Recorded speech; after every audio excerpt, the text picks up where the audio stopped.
All right, so in this video, we're going to talk about the box model and what the box model means. And the easiest way for me to demonstrate this is using the browser tools. So I'm going to be using Firefox. You can use Chrome for this. If you are using a different browser, then I suggest you switch to Firefox or Chrome. I'm going to right-click on the browser and I'm going to go to Inspect. And in the Inspect, I have some really nice tools that help me figure out sometimes when things aren't going the way I expect, why not? Because this is the browser's rendition of the code that I wrote. It is its interpretation of what I wrote. But the reason why I'm going to use it today is I want to look at, I'm going to go to this Inspector tab. So this is currently my HTML. This is my page that I wrote.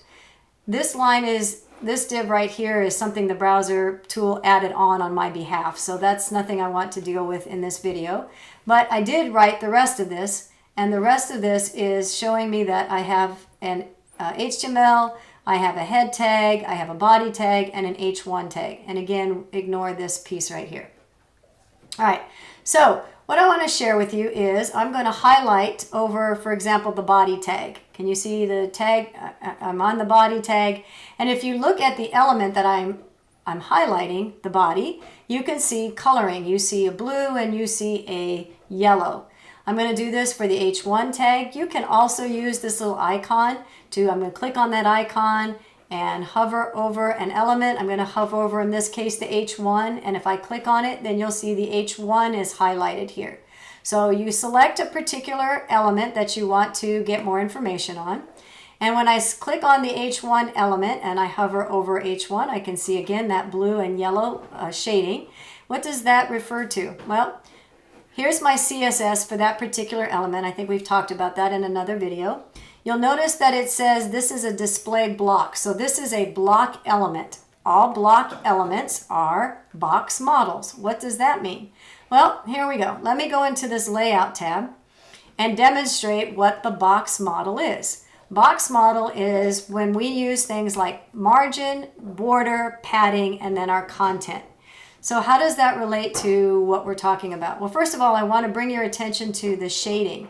The shading matches this block or this box model.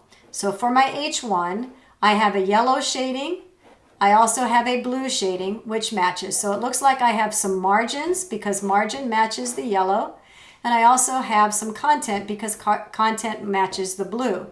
And so this box model is trying to give me a flavor of what that element is all about. So what is that element about? Well, let's see. First of all, this piece here is telling me that my content, the words, the box model, is, well, not necessarily the words, but this element is, where the words are included, is 482 pixels wide and 38 pixels high. So if I make my viewport a little bit wider, you're going to see those numbers change. Okay? So that's pretty straightforward. What is this yellow? Yellow is the margin. So the margin will be the difference between one element and another element. Let me put another element in there so you'll see what I'm referring to. I'm off screen and I'm just creating another element for us to see. And let's see. So let me refresh my page now. And so what we're going to see is that, notice that that yellow shading, the margin, is pushing my H1 away from the paragraph. Notice that they each have margins. This paragraph has a margin of 16. H1 has a margin of 21. And we're looking at top and bottom. So sometimes they overlap and it's going to try and do the difference. In other words, this has a margin top of 16. This one has a margin bottom of 21. So it's splitting the difference between the two. The bottom line is that margin is pushing these two away from each other. Let me prove that point. Let's make this a margin of, let's say, 500 pixels, just to make it super obvious that it is in fact pushing the paragraph, you can see all that margin, away from the box, the H1. Okay? So margin is the difference between the element, in this case, the paragraph, the element on top, and this would be the element on the bottom. And this would be, of course, left and right. So margin, if I did 100 pixels here, notice that it pushed my paragraph away from the edge of this, from the edge of where it would normally lay. It pushed it away 100 pixels. So margin then is well depicted here. I think we're seeing what that's going to do. Also notice that when I'm just kind of playing around with these numbers, that those values are also being written here on my behalf. Now it's not writing my original source code. It's just changing the code here in my browser, so I can, if I wanted to apply this now in my CSS, I know I know how to write that style. It's margin top 500 pixels, margin left 100 pixels, etc. But we have this nice little playground that we can play around in just so we can see how these elements are behaving if we're not sure otherwise. So it's a nice way to visually see how our code is affecting the visual on our browser. Whew, that was hard to say. All right, so let's try this now. Let's try, I'm going to go into, I'll just type it for here. So now I have a border. Border is pretty self-explanatory. A border is like a nice visual around my content, right? So I'm going to do a 10 pixel border around this whole thing just so I can see it come into action and see that I can play in this sandbox just to sort of play around with numbers. And now you can see a very large border around my content. So highlighting again my paragraph, we see the yellow is representing the margin. The black is representing the border. I have no purple. And then we have the content. So now let's see what padding does. Let me make 25 just to kind of see. Now you can already see what's happening. See the purple over here? So the purple then is the distance. It's padding is the distance between our content and where the border is. So that gives us a nice way to move our text off of that border so it's not so squished up. So you can see this is really squished up against the border. But if we give it some padding, let's say 50, just to give it something obvious, and obviously you wouldn't do this. I just use large numbers so I can get a good visual of what's happening. So now with 50, you can see that if I move away, look how much far off of that border it is. So to redefine then what a box model is, it is this idea that we have a element which is display block, in our case a paragraph, an H1 or whatever.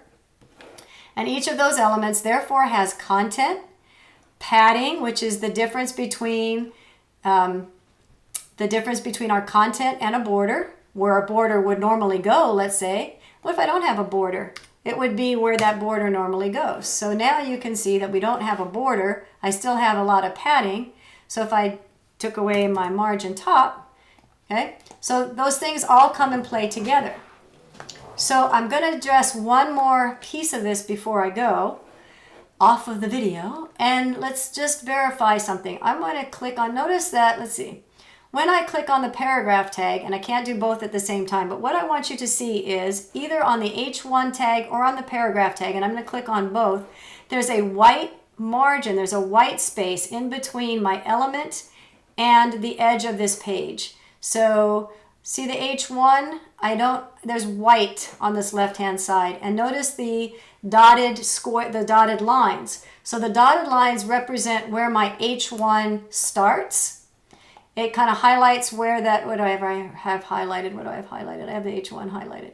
All right, but there's this white edge on both sides. What is that? Where is that coming from? And this is where this tool really can come in handy, because you'll say to yourself, well, I have a margin on my H1. I set margin to 0. So that means that my H1 should be on the, if it has no margin, it shouldn't have this spacing in between the edge of the element and the edge of the page. And I would say, yeah, that totally makes sense. So why is there a space? And here's where that tool comes in handy. So I'm going to move my cursor over the body tag. And I see that, oh, let me click on the body tag.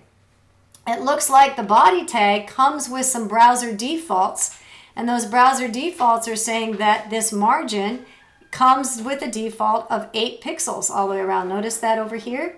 So if I want this element to be brushed up against the side, then I need to get rid of the margins that make up the body, which is pushing that element away from the side. Does that make sense? So now I have no margins on the bottom, my H1 now is flush up against the left of that page. So that is a great way to, and I also want if I wanted that box element to be higher, again, there's a margin. So this is a great tool to demonstrate the box model for sure, but it should also help demonstrate browser defaults and how you can use this tool to kind of figure out why is my element not where I expect it to be. So that is the box model in a box shell or nutshell, never mind. Bad pun, that is the box model.